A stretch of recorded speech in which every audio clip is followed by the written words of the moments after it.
Mamá, ¿qué vas a preparar?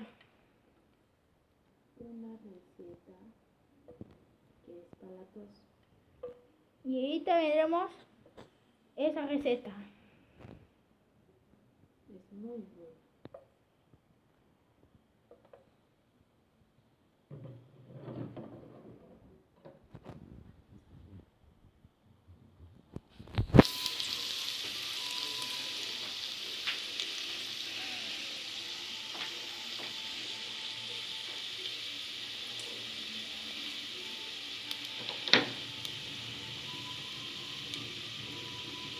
Y esto lo vamos a hacer a fuego muy alto.